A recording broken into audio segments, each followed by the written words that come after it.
Australian as well. So it's good to speak to local talent. So I'd love to give our fans a bit of an introduction to you. Can you provide me with just a bit of a brief background on how you got into the pop culture industry and how you kicked off your career? Right. Okay. Well, I sort of got into superheroes at a really young age, but it was kind of through TV and film. It came from originally watching the Wonder Woman TV series when I was 4. I was watching what I now know was the pilot episode of Wonder Woman. It was the first time I'd ever seen anything like it on television, and it just spoke to me in all the ways. I was just 100% in, and that sort of opened up the door to sort of the whole 70s gamut of superhero TV shows and cartoons and films. So I sort of then discovered the Batman reruns and the Superman films Went Far Away and the Super Friends cartoon and the Justice, what was it called, Electro Woman and Dyna Girl, and the Shazam and Isis Hour on Saturday morning. They were sort of my entry point into superheroes. And they stayed a sort of great love of mine, but I didn't really know comic books until I was sort of in my 20s, and even then I still didn't quite understand the medium or the market. I didn't put all the pieces together. You know, I would see characters that I loved, but I wasn't quite understanding that the comics were the source material and the adaptations that I was used to were just adaptations. And so I found comics initially just a little inaccessible to me, and I didn't have any geek friends around to share it with. And it wasn't really until the day I decided that I was going to draw comics for a living that I just made a decision to get out of my own way and learn all about comic books. And the decision came kind of from wanting to, I'd spent quite a bit of time, I was in my late 20s by this stage, and I was trying to work out what I was going to do with the rest of my life, and I was hoping that I could find a way to make a living out of drawing, as that's something that I've always been able to do and got a lot of sort of incidental on-the-ground training with because my mother and my grandmother were artists. And so I found myself sort of going through this quite extended period of trying to work out what I was going to do with the rest of my life. And after about a year and a half of sort of exploring various what I could see as various options for me, I just had this sort of feeling of if I had to draw the same thing all day, every day, what would I like to draw? And straight away I just thought, gosh, I wish I could just draw Wonder Woman. You know, she's my favorite character. You know, I tend to scribble her all the time when a pen's in my hand. I wish I could just get paid to draw Wonder Woman. And straight away, it was like, oh, my God, that's a job that someone has right now. Someone's getting paid to draw Wonder Woman every day. They work in comic books, and comics are full of superheroes, and I love superheroes. I'm just going to draw comic books. And within 20 minutes, I was in a comic book store just buying loads and loads and loads of comics. And that just sort of, that decision was so crystal clear and so instant. And I haven't really sort of, it shot me like a bullet. And I haven't really sort of slowed down since. I had to educate myself on comics in general, on, you know, the extended universe of all the characters that I did know, because I didn't know a whole lot of others. And then I had to educate myself about the medium itself and sequential storytelling, and educate myself on the industry, because it took me a while to realize, okay, if I want to get paid to do this, I'm probably going to have to go overseas. So over that period, you've been involved in a few different parts of the DC universe. Obviously, you've got Wonder Woman now, but you've had a part in Superman, Batman, Birds of Prey, I think Teen Titans as well. Yeah. So with those projects, can you share with me, I guess, some of the challenges around those characters and how you kind of approached some of those projects? I mean, they're all very iconic in their own right. Sure. Yeah. Well, look, I tend to approach every job differently. You know, obviously my art style has sort of a 90% consistency rate from title to title. And certainly, you know, during my time at DC, I was trying to perfect a superhero comic book art for myself, for my style, and my taste.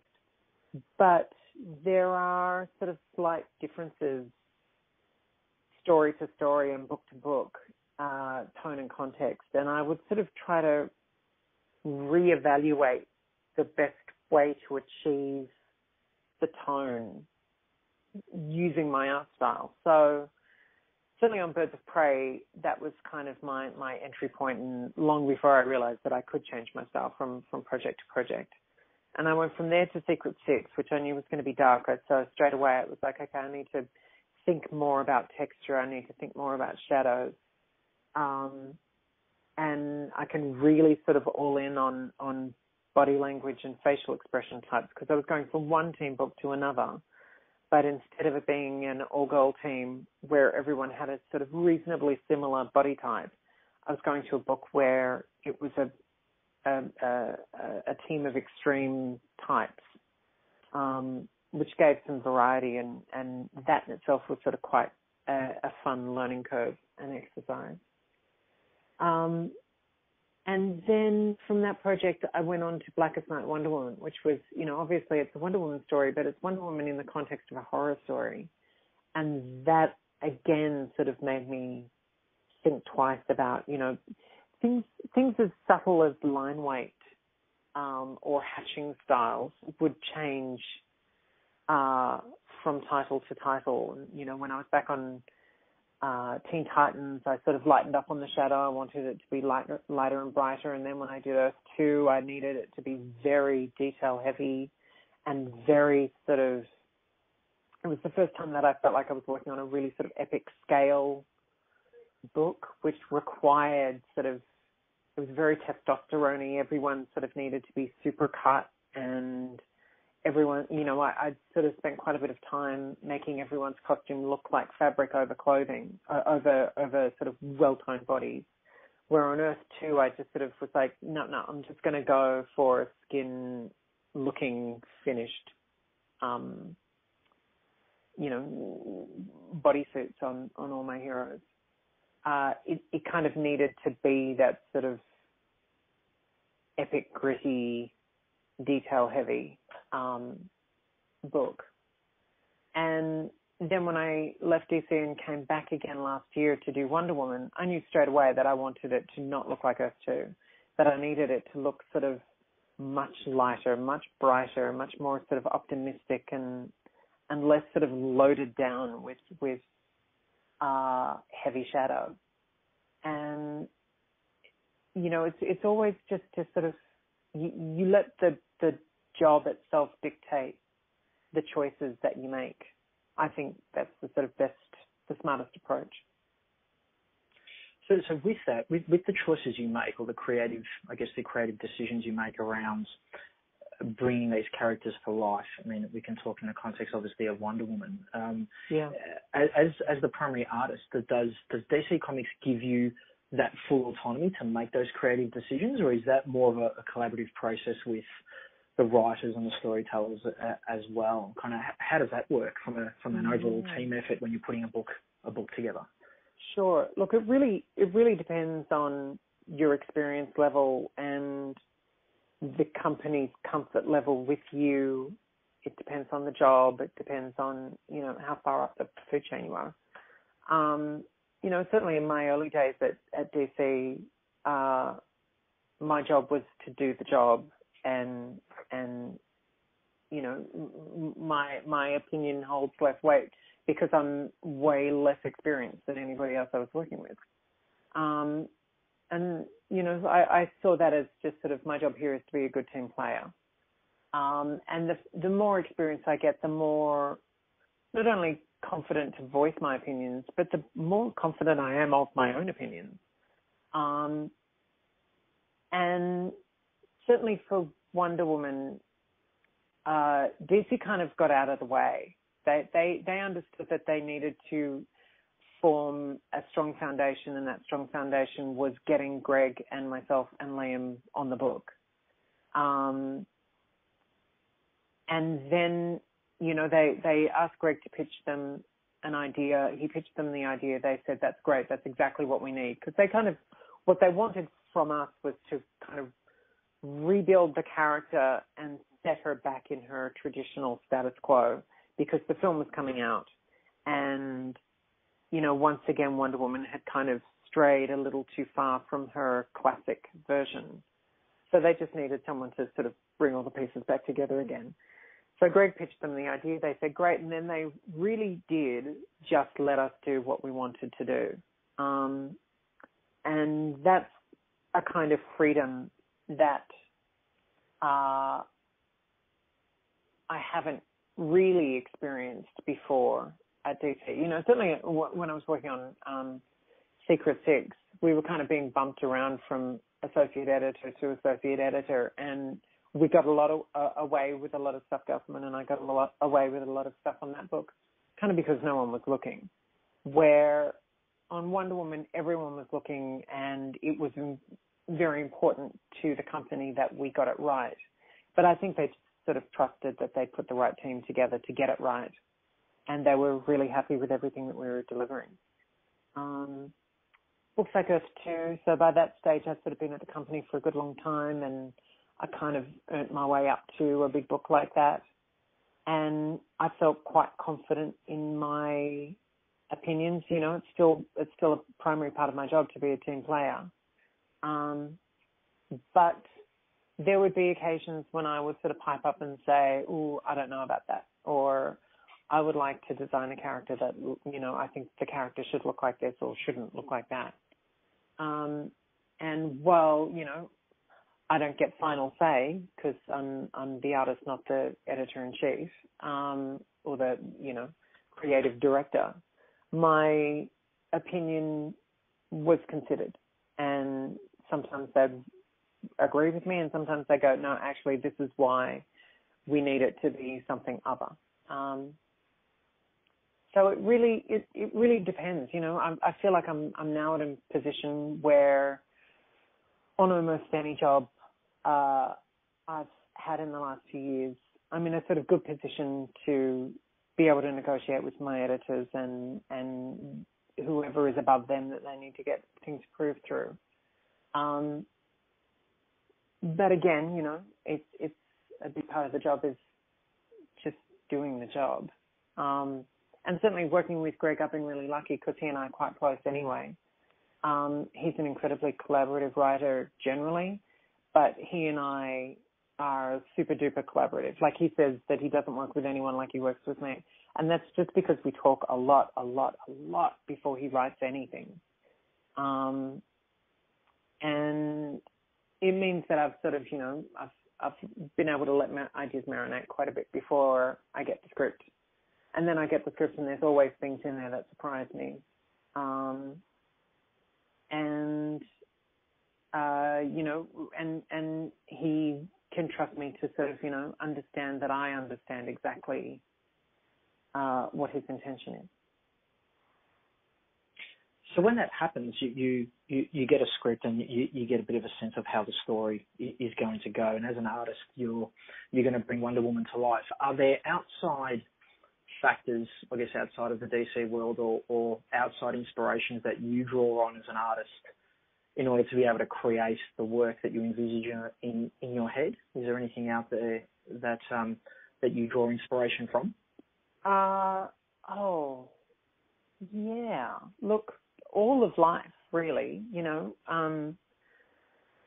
just opening your eyes and being aware of the world around you absolutely informs, you know, how you see things literally and figuratively. And I will always bring that sense of awareness to my work. It informs how I process the information and then how I deliver the information. Certainly, if Greg and I were doing the Wonder Woman origin story 5 years ago, it would be quite different to what we ended up doing. The story would be kind of the same, but tonally I might have made some different choices. That I feel like what we did now was kind of what we needed now. And otherwise, a lot of it's just kind of in your head. When you work in this sort of visual storytelling medium all the time, and I do it, all the time. I've been working generally 7 days a week, 52 weeks a year for about 15 years. Your visual memory becomes really quite acute, and I've got a sort of a good catalogue of information in my head, but I will also go looking for inspiration. If I've got an immediate idea of, okay, I want a sense of, I'm designing stuff on Paradise Island, say. Obviously, I'm going to previous iterations of the island created by other artists. But I also need to bring something new to the table. So I'll study ancient architecture. I'll go through my architecture books or my ancient art books, looking for inspiration. I pulled out, I'll look at classical art, sort of Renaissance art of classical stories and subject matter, to see what I can glean from that will, I'm not necessarily looking for a detail, but I'm looking for a sense of mood or atmosphere, or sometimes it is like literally I'm looking for an architectural detail, something to make, this building look more interesting. And so, that sort of all helps to sort of build your catalogue of ideas, and the more you do that and the longer you do it for, the better you are at just sort of not going to the easiest option every time, or your easiest option every time, because otherwise you're just repeating the same panels, issue after issue, story after story, title after title, and that can become pretty boring. So, you sort of approach, you've got to find new ways to keep yourself interested as well as keep your audience, keep the work that you're working on energetic and visually interesting for your audience. So earlier on, you briefly touched on the evolution of the pop culture industry and comic books since you were younger and you got into the industry. Yeah. I think if you look at the fan base of comic books or pop culture, it certainly widens. The scope has widened over the last probably decade or so. Absolutely. And with that, I think now, personally, my view is that I think gender diversity in this industry is really, really important. And I think DC have kind of leading by example in that area with, DC Bombshells, obviously all the work around Wonder Woman, the Wonder Woman film that's come out, and we're putting a female character at the center of DC Comics at the moment. So I guess what's your take on all that, as far as your work involved in I guess showing what that female character is and what she stands for? What are your thoughts around that? Look, absolutely. I feel like pop culture has gone from being, a corner of the world to being mainstream. And a lot of that has had to do with, the modern spate of superhero films, but it's also just accessibility. There are so many different entry points for geek culture now, where it used to be just sort of comics and games and occasionally movies. There's now TV shows, there's cosplay, there's, computer games, there's, social media that connects everybody. It's made it so that even the sort of the smaller subgenres of geeky fans out there can find each other, and find their people, and share in something that they might not have anyone in their immediate life that they can share things with. They can find their people online. I think that has really changed the industry. Not just comics, but just sort of all geek culture in general. Now, DC, I've always felt is way ahead of the curve when it comes to sort of superhero books, because they have more and more significant female characters. There are some female characters in the Marvel Universe that I absolutely adore, but more often than not, they're part of like the X-Men group, or they're a female spin-off of a male character. Where DC sort of has this quite sort of well fleshed out catalogue of female characters that can lead their own book. They've always had way more female-led books than Marvel has when it comes to the superhero industry. Now, when I got into working in the business, and certainly by the time I was working at DC Comics, there were a few female creators working regularly, but there were not very many. So it was sort of nice to be counted as one of those few. I certainly wasn't one of the groundbreakers, like, Trina Robbins and Jill Thompson and such. But I sort of got to be part of that same wave as people like Gail Simone. I was after Gail, so and kind of got in because of Gail. But certainly in the time that I've been at DC, I've seen the sort of female creator ratio grow. Certainly as comics as an industry itself has kind of become more mainstream. All the new readers aren't necessarily reading superhero books, but when you look at the American industry in general, there's small press and there's indie press and there's all this other, so many different outlets for comic readers to sort of find what they want, if they're not really after superhero books. And that side of the industry is absolutely chock-a-block full of female creators and female readers. And I think that's fantastic.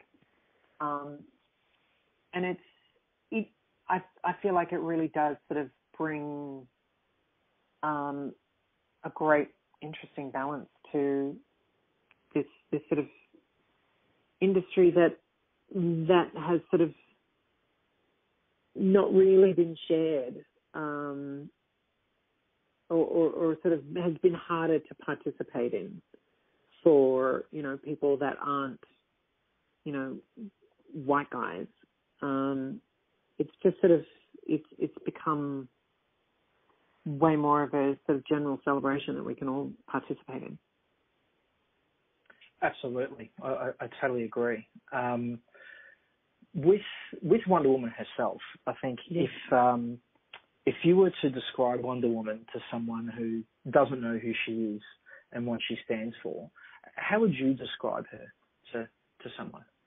Yeah, I think that's a good question. Well, when it comes to superheroes as they were sort of originally conceived, that they've sort of followed on the tail of pulp heroes who were, around in the sort of turn of the century in the 20s, 30s, and 40s. But in the late 30s and the early 40s is when it kind of turned into superhero culture, and that came from Superman, and then Batman, and then Wonder Woman. And Wonder Woman is kind of like the godmother of all female superheroes. And so, to start off with, I'd just sort of explain that her status on the totem pole is really bloody high. And, no one after that comes without her coming first. And then to describe her, I feel like the film did such a perfect job. She's a beacon of, sounds such a cliche to say she's a beacon of hope, but she's the avatar of truth, really.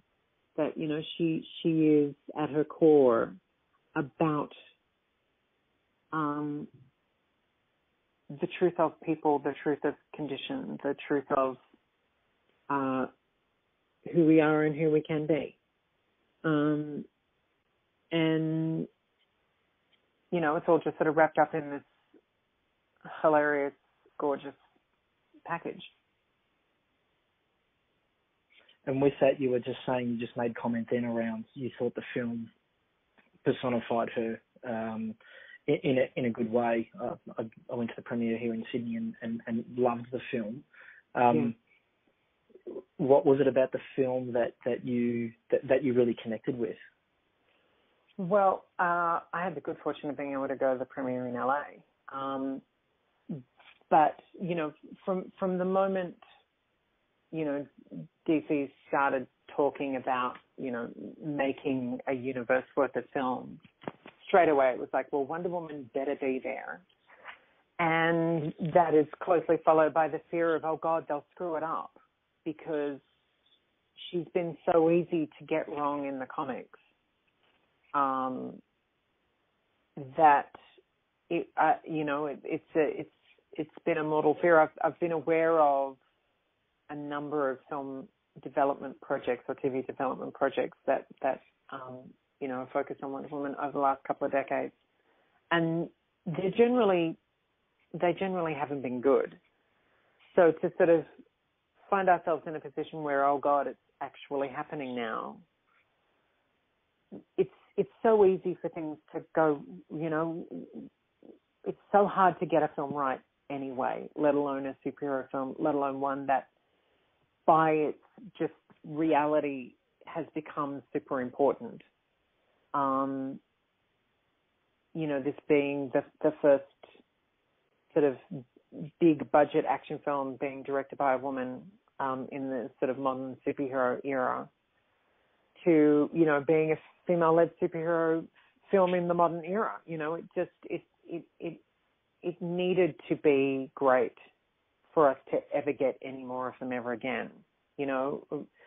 A mediocre male hero can get a film and it can do mediocre at the box office, and then we'll make a sequel. But for a female character, it really has to be good. And there was just so much expectation and concern. And for me, I'd sort of boiled it down to, well, I just hope they get the character right. That was all I could really, really hope for. And I've been saying it, when people have asked me, how do you feel about the upcoming film? I'm just like, I just hope they get the character right. And I feel like they absolutely nailed the essence of the character. They let her be earnest. They let her be sort of really present and driven, and, she had such sort of definite agency.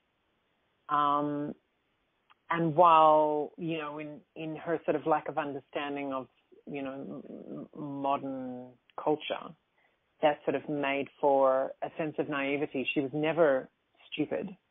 She was always smart. And just incredibly driven to just do the right thing at all times. She's one of the few superheroes that isn't a superhero out of accident or circumstance. She's one that's decided to be a hero. She hasn't been jettisoned away from her planet. She hasn't been stung by a spider. She hasn't been any of these things. Just the nature of who she is and the context in which she lived, where she could have stayed and had a really pleasant life forever. She's not running away from or trying to find anything other than a sense of duty. It's like, I've got something to do. I really should be doing something with what I've got. Let's go. And I think that in itself makes her sort of quite an interesting character, and I love how she was portrayed in film. Yeah, I think it lends a really good example for just all of us in life as far as how she is and the good that she wanted to do in the world. To some of the points that you made there. Tying up the interview with one final question, going back to Oz Comic Con, you'll obviously be there. Will there be an opportunity for DC fans to see your artwork? And if so, how would they go about doing that? Yeah, so I will be at the International Comics guest booth, which will be sort of near, in, or adjacent to Artist Alley. I haven't seen the map yet.